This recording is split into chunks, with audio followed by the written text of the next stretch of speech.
Teresa Yang, dentist and author of Nothing But the Tooth, An Insider's Guide to Dental Health. Today, I'm here to talk to you about the 5 things you need to have a successful career as a dentist. Number 1, be clinically competent. While your patient won't be able to distinguish if that filling was done by Michelangelo or some first grader, they will remember if you caused them pain. We all have innate levels of professional talent. Be the best dentist that you can be within reason. And do the following. Diagnose correctly, a task that takes years of learning and is harder than it first appears. Don't be rough. Don't put your hand like this or cover the patient's eye while you're working.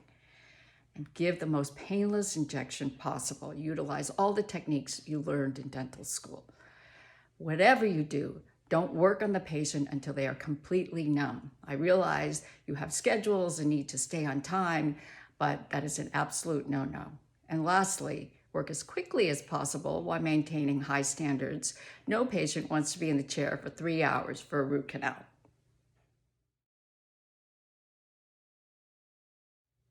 Step 2, communicate brilliantly.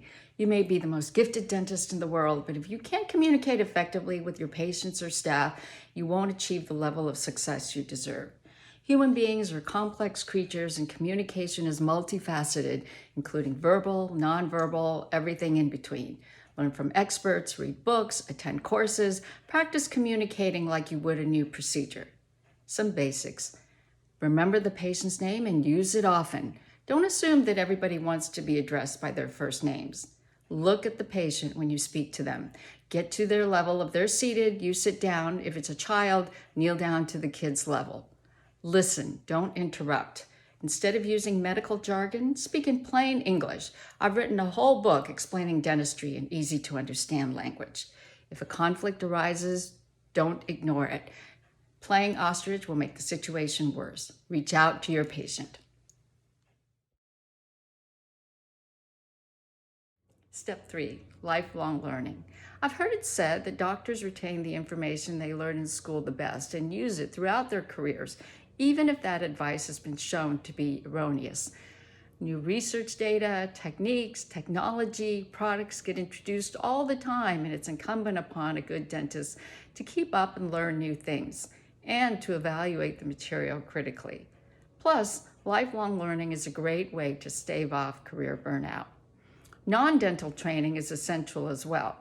In school, I bet you didn't learn how to handle patient objections or how to be an effective team leader, negotiate a lease, or how to deal with office politics. These areas are just as important as your dental education. Step 4, surround yourself with people who could do things that you can't.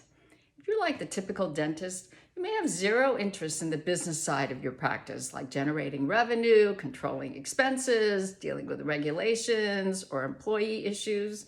If that's the case, and if you're self-employed, hire a competent office manager and pay that person accordingly. If you're part of a group, meet with your partners to determine who has the best skill set to oversee management of the office. Surrounding yourself doesn't mean that you put your head down and focus exclusively on your dentistry. Remember, communication? You need to keep engaged and be aware of what's happening around you. Dentists have been known to be embezzled by the very office managers to whom they've relinquished control. Beyond finding people with different skills, associate with others who think differently from you. Embrace diversity of thought rather than being scared of it. You will create a stronger and healthier work environment. Step 5, stay away from the laughing gas. Let's face it, dentistry can be stressful. You're working inches away from a fully awake, hopefully pain-free patient in a very confined space on a time schedule. Under those circumstances, who wouldn't need coping mechanisms and self-care? Try to do the following. Exercise regularly.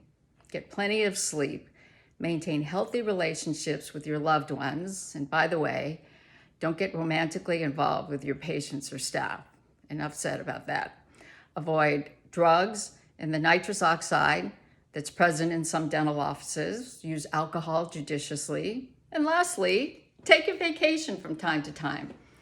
As the philosopher Soren Kierkegaard said, life can only be understood backwards, but it must be lived forwards. I hope you've been able to use some of my tips to successfully live your life forwards. Thank you.